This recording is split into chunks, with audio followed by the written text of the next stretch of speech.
Look who's here. It's Dave Seaman, Standard Speaker Sports Editor. Very busy this week covering Joe Madden one day, Dave. Same day you had the Hazelton Area High School softball team, and it's going to be a busy Dave day as well because we have a lot to get to. And I want to start with the Hazelton Area High School softball team. In your article, Dave, they end up winning, by the way, 4-2 over Garnett Valley in the first round of the state playoffs.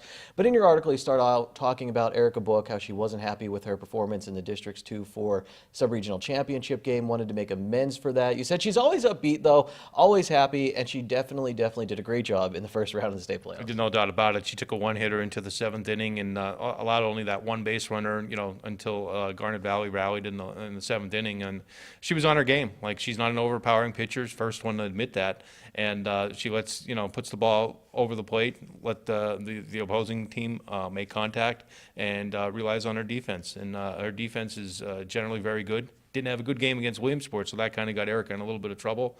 But she was near flawless on Monday against Garnet Valley, and really pitched the Lady Cougars into the next round of the playoffs. I thought it was interesting because the coach from Garnet Valley mentioned how his team could hit fastballs great, but really struggles against good off-speed stuff, which Erica Book featured. Will that benefit the Cougars moving forward? Even Heather Nat of the Cougars, Lady Cougars head coach, said, yeah, our girls, we weren't getting the fastballs in the state playoffs. We're seeing a lot of off-speed. Will that be a plus for Erica? I think because Erica's been through it last year. I think last year, she showed that she can compete on the big stage with her off-speed stuff. When you're pitching against the District 1 opponents who are used to seeing a lot of hard-throwing pitchers, fast pitchers, a lot of 2-1, 1-0 type games. Well, Dave, as I was breezing through your article, I noticed Tiana Treon was 3 for 3 with 3 RBIs in this game. And then I noticed the word cereal and Lucky Charms right around her name. And apparently this is a thing with the Lady Cougars, actual cereal in the dugout. Yeah, they say, Tiana told me after the game that Marissa Travelpriest brings a bag of Lucky Charms to every game, and it's become a little bit of a tradition. They put them in the on-deck circle, and they're scooping them up with their hands before they get up to bat. And Tiana took a few the other day and, went 3 for 3 with 3 RBIs, 3 out of the 4 RBIs for the Cougars in the game. So it made a lot of sense to eat the cereal for her, but I don't think Tiana needs the luck. She's been batting over 500 last year, this year again, well over 500, and she hits the ball as hard as any softball player I've seen in this area, and she's only a sophomore, and and I'm still waiting for her to really explode, with the power, because she can hit the softball, no doubt about it. And so that's the story with the Lady Cougars in the 6A playoffs. In the 3A state softball playoffs, North Schuylkill off to a hot start. 20-0 win, Dave, in the first round over Swenson. Haley Bird pitched a perfect game. It was only 3 innings long, but she struck out all 9 batters she faced. Interesting point brought up in the article, Dave, in the Standard Speaker, saying that District 12, where Swenson is from, they were the runner-up in that district, still made the state playoffs due to how many teams are in that district. District 11, where North Schuylkill is from, only gets 1 team in. North Schuylkill beat Pine Grove to get there, Dave, but Pine Grove beat North Schuylkill several times during the regular season, a great team.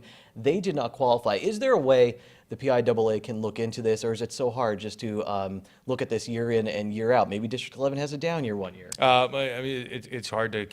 Pine Grove has a legitimate beef. Very, very good team, capable of even making a run of the state title. But North Schuylkill beat the Cardinals when it counted in the district final, got to the state tournament, and unfortunately, you have the proportion of schools of that size in District 12 compared to District 11. So you got to balance out the field, and unfortunately, sometimes teams that maybe aren't as worthy to get in the state tournament, they get in the state tournament, and teams that are worthy are left home, and nobody's ever going to be happy. It's just a situation you're in, and unfortunately, we don't get the best teams in the tournament. But fortunately for us, usually the best team does win the state title.